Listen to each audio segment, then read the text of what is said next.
ನಲ್ಲಿಕಾಯಿ ಚಟ್ನಿ ಮಾಡೋದಕ್ಕೆ ಏನೇನು ಬೇಕು ಅಂತ ಇಂಗ್ರೀಡಿಯೆಂಟ್ಸ್ ಇಲ್ಲಿ ಇಟ್ಟಿದ್ದೀನಿ. ನಲ್ಲಿಕಾಯಿ, ಜೀರಿಗೆ, ಸಾಲ್ಟು, ಕರ್ಬೇವಿನ ಸೊಪ್ಪು, ಹಸಿಮೆಣಸಿನ್ಕಾಯಿ, ಸ್ವಲ್ಪ ಕೊಬ್ಬರಿ, ಬೆಳ್ಳುಳ್ಳಿ. ಈಗ ನಲ್ಲಿಕಾಯನ್ನು ಈ ಥರ ಎಲ್ಲ ಇದು ಮಾಡಿ ಬೀಜ ಎಲ್ಲನೂ ತೆಗೆದುಬಿಡಬೇಕು. ಈ ಥರ ಬೀಜ ತೆಗೆದು ಸಣ್ಣ ಸಣ್ಣ ಪೀಸ್ ಮಾಡಿಕೊಂಡು ಈ ಥರ ಬೀಜ ತೆಗೆದುಬಿಡಬೇಕು. ನೆಲ್ಲಿಕಾಯಿ ಚಟ್ನಿ ಉಪಯೋಗಿಸ್ಬೇಕು ಅವಾಗವಾಗ, ಇಲ್ಲ ನೆಲ್ಲಿಕಾಯಿ ಜ್ಯೂಸು ಅಥವಾ ನೆಲ್ಲಿಕಾಯಿ ತಿನ್ನಬೇಕು.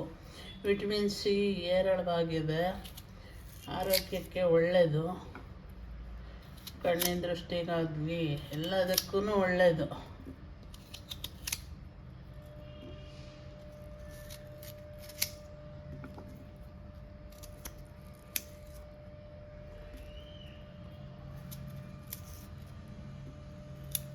ಈ ಥರ ಬೀಜಗಳನ್ನೆಲ್ಲ ತೆಗೆದುಬಿಡಬೇಕು. ಈಗ ನಾನು ಇದನ್ನೆಲ್ಲ ಈಗ ನೆಲ್ಲಿಕಾಯಿ, ಮೆಣಸಿನ್ಕಾಯಿ, ಕರಿಬೇವಿನ ಸೊಪ್ಪು, ಸಾಲ್ಟು, ಜೀರಾ, ಬೆಳ್ಳುಳ್ಳಿ, ಕೊಬ್ಬರಿ ಎಲ್ಲ ಹಾಕಿ ಇವಾಗ ಜಾರ್ಗೆ ಗ್ರೈಂಡ್ರ್ ಮಾಡ್ತೀನಿ.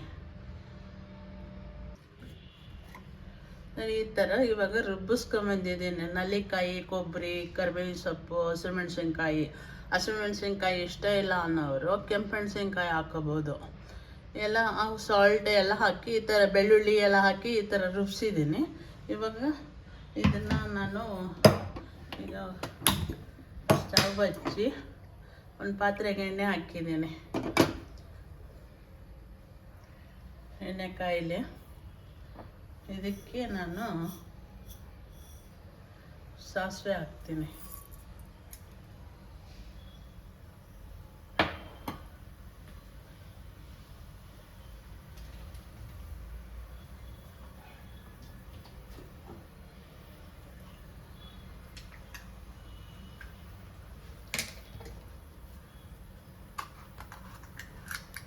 ಕಾಯ್ತಾ ಇರಲಿ ಅದು.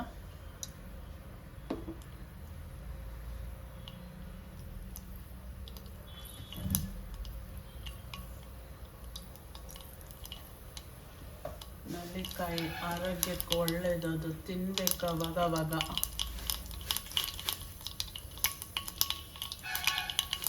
ಸ್ವಲ್ಪ ಜೀರಿಗೆ ಹಾಕ್ತಾ ಇದ್ದೀನಿ.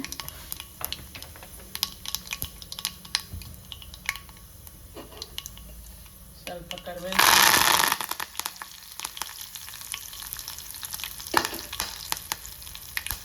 ಸ್ವಲ್ಪ ಇಂಗಿನ ಪುಡಿ ಹಾಕ್ತೀನಿ. ಇವಾಗ ಎಣ್ಣೆ ಕಾದಿದೆ ಚೆನ್ನಾಗಿ. ಇದನ್ನು ಒಗ್ಗರಣೆ ಹಾಕ್ತೀನಿ. ಮಿಕ್ಸಿ ಜಾರ್ ಇದು ಮಿಕ್ಸಿ ಮಾಡಿರೋದು, ಗ್ರೈಂಡರ್ ಮಾಡಿರೋದು. ಎಣ್ಣೆ ಇದು ನೀರು ಹಾಕ್ದಂತೆ ರುಬ್ಬಿಸ್ಕೋಬೇಕು.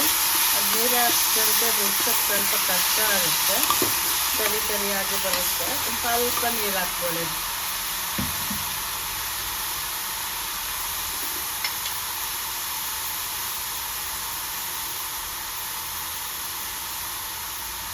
ಸ್ವಲ್ಪ ಅರಿಶಿನ ಹಾಕ್ತಾಯಿದ್ದೀನಿ, ಒಂದು ಚಿಟಿಕೆ ಅಷ್ಟು.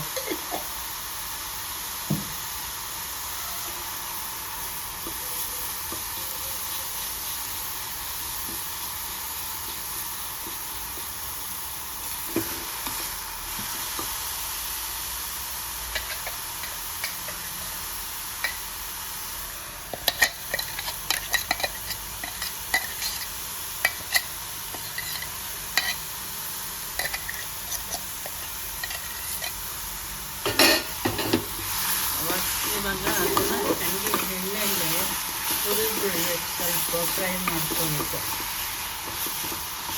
ಇದು ಅನ್ನಕ್ಕೆ ಕಲಿಸ್ಕೊಂಡು ತಿನ್ನೋದಕ್ಕೆ, ಚಪಾತಿಗೆ, ರೊಟ್ಟಿಗೆ ಎಲ್ಲದಕ್ಕೂ ಚೆನ್ನಾಗಿರುತ್ತೆ. ಆರೋಗ್ಯಕ್ಕೆ ಭಾರಿ ಒಳ್ಳೆಯದು, ಇದು ತುಂಬ ಒಳ್ಳೆಯದು.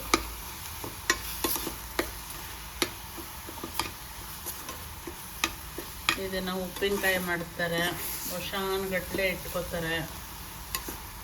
ಇಡ್ಬೋದು ವರ್ಷಾನುಗಟ್ಟಲೆ. ನಾವು ಕೂಡ ನಿಂಬೆ ಹಣ್ಣಿನ ಜೊತೆ ಉಪ್ಪಿನಕಾಯಿ ಹಾಕ್ತೀವಿ. ಇದು ನಲ್ಲಿಕಾಯಿನ ಈ ಥರ ಬೇಯಿಸಿದ್ರೆ ಚಟ್ನಿ ರೆಡಿ. ನೆಲ್ಲಿಕಾಯಿ ಚಟ್ನಿ.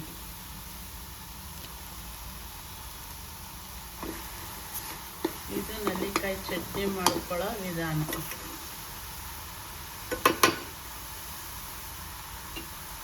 ಈ ಥರ ನೆಲ್ಲಿಕಾಯಿ ಚಟ್ನಿ ಮಾಡ್ಕೊಳ್ಳಿ, ಆರೋಗ್ಯಕ್ಕೆ ಒಳ್ಳೆಯದು.